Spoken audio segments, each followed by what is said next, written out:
Hello dear students, welcome to Accounts in Telugu by Professor Devika Bhatnagar. Holding companies chapter అయిపోయింది. నేర్చుకున్నారా? ఈజీనే కదా. ఇక నెక్స్ట్ ఎలక్ట్రిసిటీ కంపెనీస్ దీంట్లోకి వచ్చేద్దాము. బై ద వే ఇన్ని వీడియోస్ చేస్తున్నాను మన తెలుగు ఛానల్లో. తెలుగు వాళ్ళ కోసం స్పెషల్గా ఒక్కొక్క వీడియో మళ్ళా ఎనర్జీ తీసుకొని టైం తీసుకొని రికార్డ్ చేసి ఎడిటింగ్ చేసి అప్లోడ్ చేసి థంబ్నెయిల్ చేసి అన్నీ చేస్తున్నాను. ప్రాపర్ యూటిలైజేషన్ అవ్వట్లేదు, చాలామంది ఫాలో అవ్వట్లేదు. అందుకని నాకు అప్పుడప్పుడు అనిపిస్తుంది, షల్ ఐ స్టాప్ ఈ ప్రిపరేషన్ అవి మళ్ళీ తెలుగులో చేయడం ఎంత ఆపన అనిపిస్తుంది. It all depends on your cooperation. మీరు ఎట్లా రెస్పాండ్ అవుతే అట్లా నేను ఫ్యూచర్లో అకౌంట్స్ కంటిన్యూ చేస్తాను. సరే, ఎనీహౌ ఇంట్రడక్షన్ అయితే చూద్దాం ఈరోజు. Electricity companies. ఎలక్ట్రిసిటీ కంపెనీస్ అంటే ఏంటి? ఎవరు మెయింటైన్ చేస్తారు? గవర్నమెంట్ కదా. ప్రైవేట్ వాళ్ళైతే ఎవరు మెయింటైన్ చేయరు. ఏ సర్వీసెస్ అయినా లైక్ వాటర్ కానివ్వండి, ఎలక్ట్రిసిటీ సర్వీసెస్ కానివ్వండి, అంటే విద్యుత్ శక్తి, వాటర్, ఎలక్ట్రిసిటీ, రైల్వేస్, ఇలాంటివన్నీ public utility point of view government కొన్ని సర్వీసెస్ని జనాల కోసం వదులుతున్నాయి. అంతేగాని ప్రాఫిట్ ఓరియంటెడ్ కాదు, ప్రాఫిట్ ఎర్నింగ్ కాదు. కాకపోతే వాళ్ళు ప్రాఫిట్ అంటే లాస్లో ఉండకుండా కొద్దిగా ప్రాఫిట్ అయినా కొద్దిగా వచ్చి మరీ కింద పడకుండా కొంచెం బాగానే మెయింటైన్ చేసి జనాలకు సర్వీసెస్ ఇస్తూ కొన్ని సర్వీసెస్ని గవర్నమెంట్ మెయింటైన్ చేస్తుంది. సో కాబట్టి ఈ ఎలక్ట్రిసిటీ కంపెనీస్ అనేది, ఎలక్ట్రిసిటీ అకౌంట్స్ అనేది మనకి గవర్నమెంట్ దాంట్లోకి వస్తుంది. ఇది సెంట్రల్ గవర్నమెంట్ వాళ్ళు చెప్పిన ప్రిస్క్రైబ్డ్ ఫార్మాట్లో మనం ప్రిపేర్ చేయాల్సి వస్తుంది. ఎలక్ట్రిసిటీ కంపెనీస్ ఎప్పుడైనా గుర్తుపెట్టుకోండి, వీళ్ళు డబల్ అకౌంటింగ్ సిస్టమ్ని ఫాలో అవుతారు. అందుకని ఇక్కడ రాశాను, electricity companies double accounting system. Single accounting system అంటే మనకి ముందు ఫైనల్ అకౌంట్స్ చేసేవాళ్ళం చూడండి, trading account, profit and loss account, balance sheet అని. అది single accounting system. Double accounting సిస్టంలో మనకి 2 బ్యాలెన్స్ షీట్లు చేస్తాము, అందుకనే డబల్ అకౌంటింగ్ సిస్టమ్ అంటాం. అక్కడ ఒకటే బ్యాలెన్స్ షీట్ చేసేవాళ్ళం, ఇక్కడ 2 బ్యాలెన్స్ షీట్లు చేస్తాం కాబట్టి మనం దీన్ని డబల్ అకౌంటింగ్ సిస్టమ్ అంటాము. ఓకేనా. ఇక్కడ మనకి 3 రకాలైన మెథడ్స్ ఉంటాయి. 3 రకాల మెథడ్స్లో అకౌంట్స్ చేయాల్సి ఉంటుంది అవసరాన్ని బట్టి మనము. సో ఎనీహౌ ఈ ఎలక్ట్రిసిటీ కంపెనీ అంటే ఏంటి, ఈ అకౌంట్స్కి ఎలా ప్రిపేర్ చేస్తారు, ఎలక్ట్రిసిటీ కంపెనీ గురించి ఒక చిన్న ఇన్ఫర్మేషన్ గుర్తుపెట్టుకోండి. Electricity companies incorporated under special acts of parliament. ఇది ఎట్లా వచ్చింది అంటే స్పెషల్ యాక్ట్, పార్లమెంట్ వాళ్ళు ఒక స్పెషల్ యాక్ట్ ఫామ్ చేశారు, దాని ప్రకారం డబల్ అకౌంటింగ్ సిస్టమ్ అనేది వచ్చింది మనకి. అయితే it follows double accounting system. ఇది ఏ సిస్టమ్ ఫాలో అవుతుంది? డబుల్ అకౌంటింగ్ సిస్టమ్ ఫాలో అవుతుంది. డబుల్ అకౌంటింగ్ సిస్టమ్ అంటే ఏంటి? ఇక్కడ మనం 2 బ్యాలెన్స్ షీట్లు చేస్తాము, అందుకని డబుల్ అకౌంటింగ్ సిస్టమ్ అని వచ్చింది. మనం ఈ ఎలక్ట్రిసిటీ కంపెనీస్లో 3 రకాలైన పద్ధతుల్లో అకౌంట్స్ చేస్తాము. ఒకటి final accounts under the double accounting system. Final accounts చేస్తాము, అక్కడ చేసాం కదా final accounts, trading, profit and loss account, balance sheet. అట్లనే ఇక్కడ కూడా ఎలక్ట్రిసిటీ కంపెనీస్లో కూడా final accounts under the double accounting system చేస్తాము. రెండవది calculation and disposal of surplus. Surplus అంటే ఏంటి? మిగులు. ఎప్పుడైనా ఎక్కువ సర్ప్లస్ ఉందనుకోండి, దాన్ని ఎట్లా హ్యాండిల్ చేయాలి. సో ఇది సెకండ్. ఇది third one replacement of an asset. ఒక అసెట్ని రీప్లేస్ చేయాల్సి వస్తే అప్పుడు ఏం చేస్తాము, అది replacement of an asset. So ఈ 3 పద్ధతుల్లో మనం ఇక్కడ అకౌంట్స్ చేయబోతున్నాము. ఫస్ట్ మనం దీని గురించి మాట్లాడదాం, ఎందుకంటే దీంట్లోనే మనకు ప్రాబ్లమ్స్ అన్ని మనం వర్కౌట్ చేయబోతున్నాం నెక్స్ట్ క్లాస్ నుంచి. Final accounts under double accounting system. ఇక్కడ మనం 4 ప్రిపేర్ చేస్తాం, 3 అకౌంట్స్, ఒకటి బ్యాలెన్స్ షీట్. 3 అకౌంట్స్ ఏంటి అంటే, ఒకటి ఫస్ట్ది రెవెన్యూ అకౌంట్. రెవెన్యూ అకౌంట్ అంటే ఏంటి? Revenue account same like profit and loss account లాగా ఉంటుంది. ప్రాఫిట్ అండ్ లాస్ అకౌంట్లో ఏం రాసేవాళ్ళము? డెబిట్ సైడ్ అన్ని ఆల్ ఎక్స్పెన్సెస్, క్రెడిట్ సైడ్నే ఇన్కమ్ రాసేవాళ్ళం కదా. సో మనకి అక్కడ నెట్ ప్రాఫిట్ ఏదో ఒకటి వచ్చింది, నెట్ ప్రాఫిట్, నెట్ లాస్ వచ్చింది. అట్లనే ఈ revenue account is just like profit and loss account. దీని తర్వాత నెట్ రెవెన్యూ అకౌంట్ చేస్తాం. ఇది చేసినాక నెట్ రెవెన్యూ అకౌంట్ చేస్తాము. నెట్ రెవెన్యూ అకౌంట్ ఎట్లా ఉంటుంది? ఇది just like profit and loss appropriation account. Profit and loss appropriation account లాగా ఉంటుంది. అప్రాప్రియేషన్ అకౌంట్ ఎక్కడ నేర్చుకున్నాము? Profit and loss appropriation account ఎక్కడో విన్నట్టుంది మేడం అనుకుంటారా? విన్నారు, పార్ట్నర్షిప్లో నేర్చుకున్నాం. పార్ట్నర్షిప్లో profit and loss appropriation account అని నేర్చుకున్నాం. దాంట్లో కొన్ని ట్రాన్సాక్షన్సే వచ్చేవి. ఏంటి ఆ ట్రాన్సాక్షన్స్ అంటే కనుక, మనం డెబిట్ సైడ్న పార్ట్నర్స్కి పే చేయవలసిన special amounts like interest to partners, interest on capital to partners and salaries to partners, అట్లా అలాంటి స్పెషల్ ఐటమ్స్ డెబిట్ సైడ్ని రాసేవాళ్ళు. క్రెడిట్ సైడ్న interest on drawings paid by partners, అది ఇన్కమ్ కదా, అది రాసుకునేవాళ్ళు. అట్లా ఏదైనా పార్ట్నర్స్ సంబంధించినవి మాత్రమే ప్రాఫిట్ అండ్ లాస్ అప్రాపరియేషన్ అకౌంట్లో రాసేవాళ్ళం. ఇక్కడ కూడా అంతే. ప్రాఫిట్ అండ్ లాస్ అప్రాపరియేషన్ అకౌంట్కి సంబంధించిందే నెట్ రెవెన్యూ అకౌంట్ కదా. నెట్ రెవెన్యూ అకౌంట్లో కొన్ని ట్రాన్సాక్షన్స్ రాస్తాము. ఆ ట్రాన్సాక్షన్ గుర్తుపెట్టుకొని process of net revenue account అది నేర్చుకుంటే కనుక ఇది ఈజీనే. దీంట్లో అన్ని జనరల్గా అన్ని రాస్తాం, కానీ కొన్ని ట్రాన్సాక్షన్స్ ఇక్కడ రాస్తాము. ఆ కొన్ని ట్రాన్సాక్షన్స్ ఏంటి ఫార్మాట్ నెక్స్ట్ క్లాస్లో చూద్దాం, మీకు నేర్పిస్తాను క్లియర్గా. ఓకేనా? Revenue account, net revenue account. Revenue account అంటే ప్రాఫిట్ అండ్ లాస్ అకౌంట్లా ఉంటుంది. అండ్ నెక్స్ట్ ఏంటి, నెట్ రెవెన్యూ అకౌంట్ అంటే same like profit and loss appropriation అకౌంట్లా ఉంటుంది. ఇక మూడోది ఏంటి, క్యాపిటల్ అకౌంట్. క్యాపిటల్ అకౌంట్ అంటే ఏంటంటే కనుక ఇది స్పెషలీ క్యాపిటల్కి సంబంధించే మాట్లాడతాం దీంట్లో. యాక్చువల్లీ దీన్ని మనము ఇన్ డెప్త్గా receipts and expenditure and capital account అంటాము. క్యాపిటల్ అకౌంట్ అనేది short form. Actual full form ఏంటి, receipts and expenditure on capital account అనండి. Receipts and payments on capital account. Capital account సంబంధించి రిసిట్స్ అండ్ పేమెంట్స్ అవన్నీ రాసుకుంటాం దీంట్లో.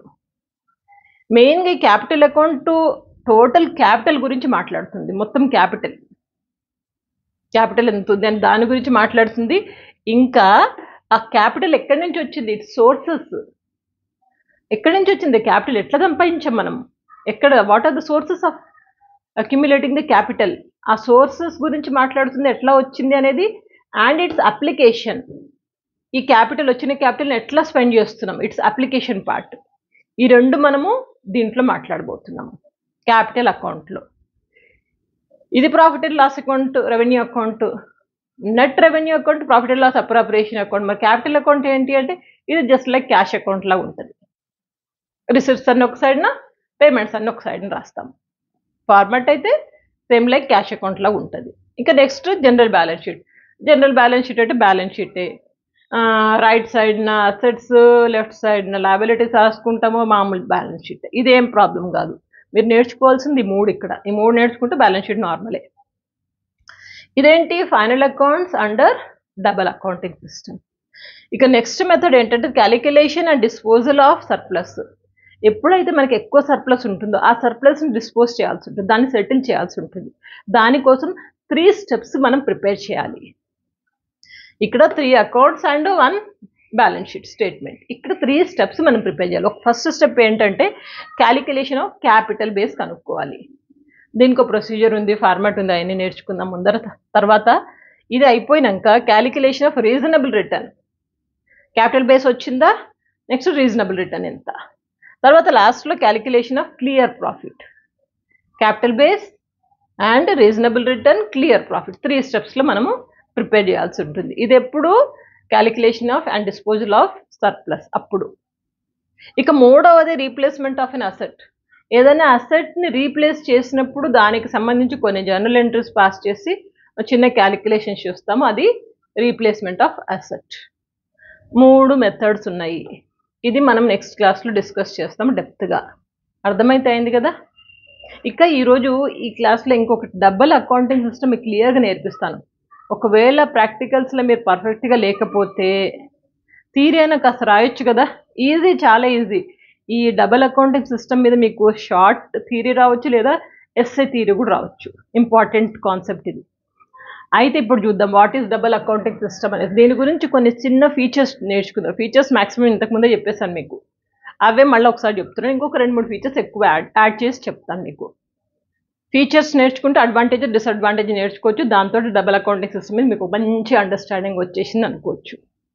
సరే, ఫీచర్స్ ఏంటి అంటే కనుక, first of all balance sheet divided into 2 parts. 2 balance షీట్గా డివైడ్ అయింది కదా. డబుల్ అకౌంటింగ్ సిస్టమ్ అంటేనే బ్యాలెన్స్ షీట్లు 2. సో ఇదే balance sheet divided into 2 parts. ఒకటేంటి, receipts and expenditure on capital account. Receipts and expenditure on capital account అంటే capital account సంబంధించి ఆ ట్రాన్సాక్షన్ అన్ని అందులో రాసుకుంటాం. రెండవది ఏంటి, జనరల్ బ్యాలెన్స్ షీట్. ఇక్కడ క్యాపిటల్ అకౌంట్ సంబంధించిన ట్రాన్సాక్షన్ అక్కడ అయిపోయినాయి కాబట్టి మిగిలినవి జనరల్ బ్యాలెన్స్ షీట్లో రాసుకుంటాం. ఇట్లా 2 బ్యాలెన్స్ షీట్లు చేస్తాము. Point number 1. పాయింట్ నెంబర్ 2 ఏంటి, ఇక్కడ final accounts comprises 4 parts. Final అకౌంట్స్ని మనము 4 పార్ట్స్గా చేస్తాము. ఆ 4 పార్ట్స్ ఏంటి, ఇక్కడ రాశాను అందుకని మళ్ళీ అక్కడ రాయలేదు. 4 పార్ట్స్ ఏంటి, revenue account, net revenue account, capital account. Capital అకౌంట్ని receipt expenditure and capital account అని షార్ట్ ఫామ్లో వాడతాను నేను క్యాపిటల్ అకౌంట్ అని. Capital account and balance sheet, ఇది 4 పార్ట్స్ ఉన్నాయి. Final accounts comprises of 4 parts. ఇక next, instead of profit and loss account double accounting సిస్టమ్లో ఏం చేస్తాము, రెవెన్యూ అకౌంట్ ఓపెన్ చేసాము. Instead of profit and loss account బదులుగా revenue account open చేస్తాము. అదే profit and loss appropriation account బదులుగా ఏం ఓపెన్ చేస్తున్నాము, నెట్ రెవెన్యూ అకౌంట్ ఓపెన్ చేస్తున్నాము. ఇది పాయింట్ నెంబర్ 3. ఇక చూడండి తర్వాత ఫైనల్ స్టేట్మెంట్స్ ఎట్లా చేస్తామంటే ఇక్కడ ఈ డబుల్ అకౌంటింగ్ సిస్టంలో with the help of statistical data and statements. మనకి ఇచ్చిన స్టాటిస్టికల్ డేటా అండ్ స్టేట్మెంట్స్ ఏమేమి ఇచ్చాడో దాని ప్రకారంగా మనము ఇవి అకౌంట్స్ అన్ని ప్రిపేర్ చేస్తాము. ఓకేనా. ఇంకా నెక్స్ట్ చూడండి, ఇది ఒక important point, preliminary expenses. Preliminary expenses ఏం చేసేవాళ్ళం బ్యాలెన్స్ షీట్లో ముందు, ఫైనల్ అకౌంట్స్లో ఏం చేసేవాళ్ళం కొంచెం గుర్తు చేసుకోండి. ప్రిలిమినరీ ఎక్స్పెన్సెస్ అంటే దీన్ని బ్యాలెన్స్ షీట్లో అసెట్స్లో ఇంటాంజిబుల్ అసెట్స్కు చూపించుకునే వాళ్ళం. ఇంటాంజిబుల్ అసెట్స్ అంటే ఏంటి, goodwill, patents, rights, preliminary expenses అనేవాళ్ళమా. ఎందుకు ప్రిలిమినరీ ఎక్స్పెన్సెస్ని అసెట్గా చూపించుకునే వాళ్ళము, ఇంటాంజిబుల్ అసెట్కి ఎందుకు చూపించుకునే వాళ్ళం, అసలు ప్రిలిమినరీ ఎక్స్పెన్సెస్ అంటే ఏంటి. ప్రిలిమినరీ ఎక్స్పెన్సెస్ అంటే కంపెనీని ప్రమోట్ చేయడానికి కంపెనీ వాళ్ళు కొంత అమౌంట్ని స్పెండ్ చేయడం జరుగుతుంది, దాన్ని ప్రిలిమినరీ ఎక్స్పెన్సెస్ అంటాము. ఓకేనా. సో అది ప్రమోషన్కి కదా, కంపెనీ ప్రమోషన్కి కాబట్టి దాన్ని ఒక అసెట్గా భావించి ఇంటాంజిబుల్ అసెట్గా భావించి ఇంటాంజిబుల్ అసెట్స్లో చూపించేవాళ్ళం. ఇక్కడ అట్లా కాదు. డబుల్ అకౌంటింగ్ సిస్టమ్ ఏం చేస్తామంటే preliminary expenses considered as capital expenditure. ఇది క్యాపిటల్ ఎక్స్పెండిచర్గా దీన్ని కన్సిడర్ చేస్తున్నాం. ఎందుకని క్యాపిటల్ ఎక్స్పెండిచర్గా కన్సిడర్ చేస్తున్నాము, ప్రిలిమినరీ ఎక్స్పెన్సెస్ అంటే మనకు తెలుసు కంపెనీని ప్రమోట్ చేయడానికి కొంత అమౌంట్ స్పెండ్ చేస్తున్నాము. ఈ అమౌంట్ ఎక్కడి నుంచి వస్తుంది, క్యాపిటల్ నుంచే వస్తుంది. కాబట్టి దీన్ని మనం క్యాపిటల్ ఎక్స్పెండిచర్గా కన్సిడర్ చేస్తాము. కాబట్టి ఇది ఎక్కడ రాస్తామంటే కనుక క్యాపిటల్ అకౌంట్లో రాసుకుంటాము ప్రిలిమినరీ ఎక్స్పెన్సెస్. ముందేం చేసేవాళ్ళం బ్యాలెన్స్ షీట్లో ఇంటాంజిబుల్ అసెట్స్గా రాసుకునేవాళ్ళం. ఇప్పుడు అట్లా కాదు, దీన్ని క్యాపిటల్ ఎక్స్పెండిచర్గా కన్సిడర్ చేసి క్యాపిటల్ అకౌంట్లో రాసుకుంటాము. క్లియరా. ఇంకా నెక్స్ట్ ఫీచర్ చూడండి, ఫిక్స్డ్ అసెట్స్. ఎఫ్ఏ అంటే fixed assets. Fixed assets are recorded at original cost in capital account. Fixed assets ఎక్కడ రాస్తాము, క్యాపిటల్ అకౌంట్లో రాస్తాము. ఏ అమౌంట్తో రాస్తాము, ఒరిజినల్ కాస్ట్ రాస్తాం. మనం ఒరిజినల్ కాస్ట్ అమౌంట్ రాస్తాము. ఇక్కడ మనం డెప్రిసియేషన్, అప్రిసియేషన్ అలాంటి ఏమి ముట్టుకోము. ఇక్కడ క్యాపిటల్ అకౌంట్ చేసినప్పుడు సింపుల్గా ఫిక్స్డ్ అసెట్స్ ఎంత ఇచ్చాడో దాని బుక్ వాల్యూని రాస్తాము. డెప్రిసియేషన్ ఉన్నా కానీ దాన్ని ఇగ్నోర్ చేస్తాము, దాన్ని రాయము. ఎక్కడ, క్యాపిటల్ అకౌంట్లో రాయము. కానీ అక్యుములేటెడ్ డెప్రిసియేషన్ ఫండ్ ఏమైనా ఉంటుంది చూడండి, దాన్ని జనరల్ బ్యాలెన్స్ షీట్లో లయబిలిటీ సైడ్ని చూపించుకుంటాం. ఫండ్స్ అన్ని లయబిలిటీ సైడే కదా, డెప్రిసియేషన్ ఫండ్ ఏమైనా ఉంటే బ్యాలెన్స్ షీట్లో లయబిలిటీ సైడ్ని రాసుకుంటాము. కానీ డెప్రిసియేషన్ ఉంటే మాత్రం దాన్ని మనం తీసివేయము ఫిక్స్డ్ అసెట్స్లోంచి. ఫిక్స్డ్ అసెట్స్ని ఒరిజినల్ వాల్యూ ప్రకారమే క్యాపిటల్ అకౌంట్లో చూపించుకుంటాము. అర్థమైంది ఈ పాయింట్. ఇంకొకటి చూడండి, ఇక్కడ 4 పాయింట్లు గుర్తుపెట్టుకోండి. 7th దాంట్లో షేర్ క్యాపిటల్, SCAP అంటే share capital, share capital, debentures, long term loan, premium on shares, premium on debentures. ఈ 4 పాయింట్లు గుర్తుపెట్టుకోండి. ఏంటవి, share capital, debentures, long term loans, premium on shares, premium on debentures. ఈ 4 ఏం చేస్తామంటే పార్ట్ ఆఫ్ క్యాపిటల్ అంటాం మనం. దీన్ని క్యాపిటల్గా మనం కన్సిడర్ చేస్తాం. ఈ 4ంటిని, షేర్స్, డిబెంచర్స్ అండ్ ఇంకొకటి ఏంటది long term loans, premium on shares, premium on debentures. ఈ 4 క్యాపిటల్గా కన్సిడర్ చేస్తాము, ఆ పార్ట్ ఆఫ్ క్యాపిటల్. సో ఈ 4 క్యాపిటల్ అకౌంట్లో రాసుకుంటాము. ఇంపార్టెంట్ పాయింట్ గుర్తుపెట్టుకోండి, అందుకని స్టార్ పెట్టాను. ఇవి క్యాపిటల్ అకౌంట్లోకి వెళ్తాయి, అంటే బ్యాలెన్స్ షీట్లో రాయం మనం. ఇక్కడ ఉంది కదా మన క్యాపిటల్ అకౌంట్ ఉంది అండ్ జనరల్ బ్యాలెన్స్ షీట్ ఉంది. ఓకేనా. సో ఇవి డబల్ అకౌంటింగ్ సిస్టమ్ ఫీచర్స్. ఇక అడ్వాంటేజెస్కి వెళ్దాము. ఈజీ కదా మనకి, ఇది అర్థమైతే ఇంకేముంది, ఈజీనే.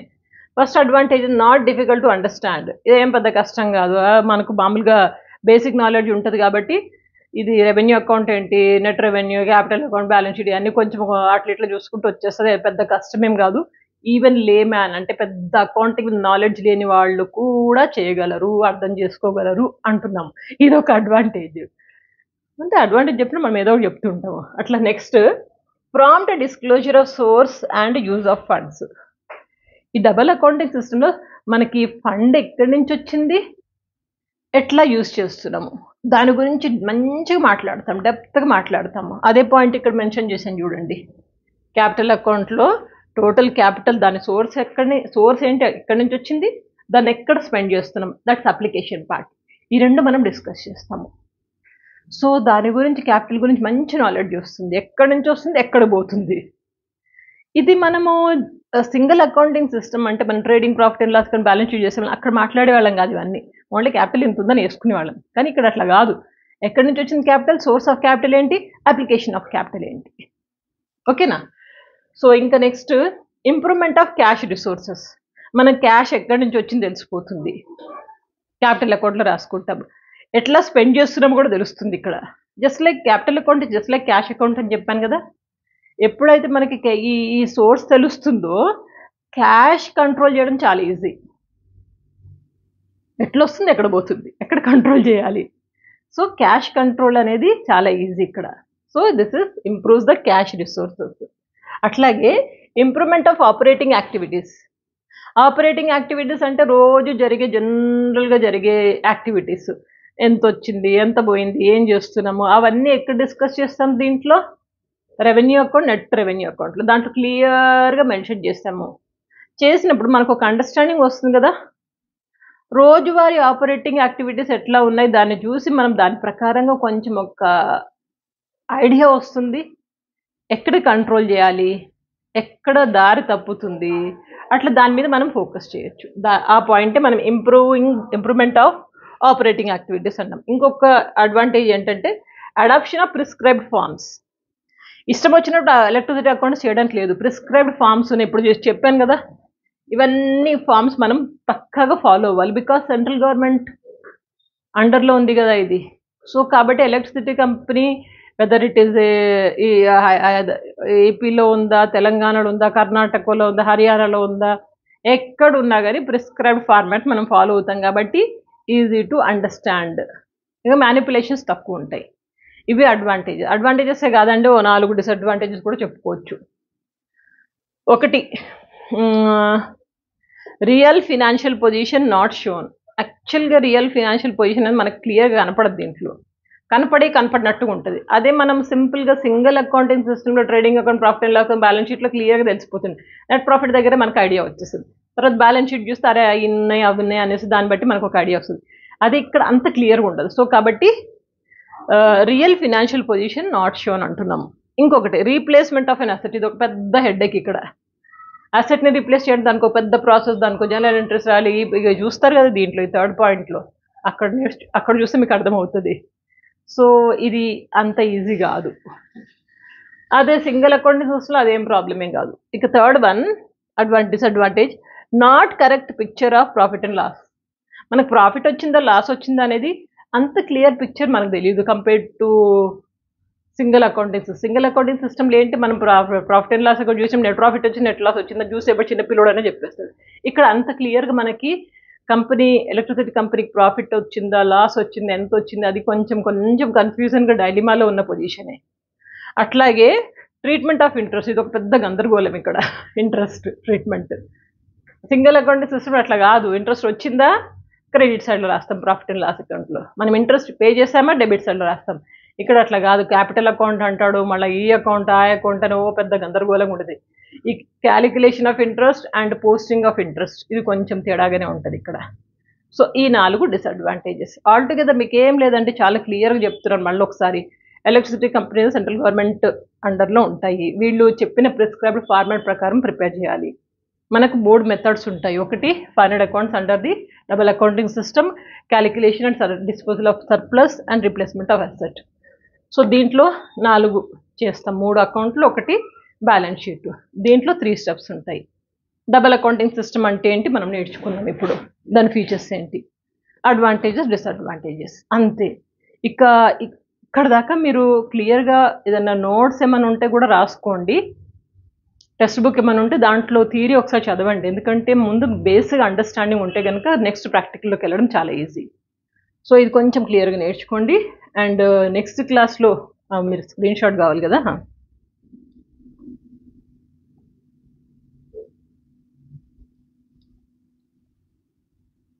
నెక్స్ట్ క్లాస్లో ప్రాక్టికల్స్కి వెళ్ళిపోదాము. ఓకే, ఇది ఫస్ట్ ఈ మెథడ్ చూద్దాము. స్టెప్ బై స్టెప్ నేర్పిస్తాను, కూల్గా నేర్చుకోండి, ప్రాక్టీస్ బాగా చేయాలి. డిస్క్రిప్షన్ బాక్స్ కానీ లేకపోతే ప్లేలిస్ట్ కానీ చెక్ చేసుకోండి, ఏమేం చాప్టర్స్ అయ్యాయి మన దగ్గర. తెలుగులో ఏమైనా, ఇంగ్లీష్లో చాలా చేశాను, ఎందుకంటే అది 2017లో పెట్టిన ఛానల్ కదా, ఇది తర్వాత పెట్టుకున్న ఛానల్. సో కాబట్టి దీనికి దానికి చాలా తేడా ఉంది, దాంట్లో ఇంకెక్కువైనాయి. ఎక్కడి నుంచి ఏం అవసరమో వాడుకోండి. ఒక 10 మందితో తప్పకుండా షేర్ చేసుకొని వీడియోస్ని గెట్ ద బెనిఫిట్ మ్యాక్సిమం. ఈ వీడియోస్ వల్ల ఎంతమంది బెనిఫిట్ అయితే నేను అంత హ్యాపీగా ఫీల్ అవుతాను, ఎందుకంటే నా ఎనర్జీ టైం బాగా యూజ్ అవుతుంది అనేసి. అయినా ఈ మధ్య ఎంత బయటకి ఎక్కడికి వెళ్ళినా కానీ చాలామంది దగ్గరికి వచ్చేస్తున్నారు. కామర్స్ స్టూడెంట్స్ మేడం మీ ఛానల్ ఫాలో అవుతున్నాం అనేసి, ఎక్కడికి వెళ్ళినా, రోడ్డు మీద, ఫంక్షన్, సినిమా హాల్, ఎక్కడికి వెళ్ళినా వచ్చేస్తున్నారు. చాలా హ్యాపీగా అనిపిస్తుంది. బాగా యూజ్ చేసుకోండి, మంచి కెరియర్ని బాగా సెట్ చేసుకోండి. స్టడీస్ ఏం పెద్ద కష్టం కాదు, ఇట్లా కూల్గా నేర్చుకుని కొంచెం ప్రాక్టీస్ చేస్తే ఎవడండి కష్టపడిపోయేది. మంచి మంచి మార్కులు తెచ్చుకుని మంచి పొజిషన్లో ఉంటారు మీరు, అది నమ్మండి. మైండ్ని డీవియేట్ చేసుకోకండి, కొంచెం ఫోకస్ చేయండి, సరిపోతుంది. Okay, share this videos and stay connected. Good luck.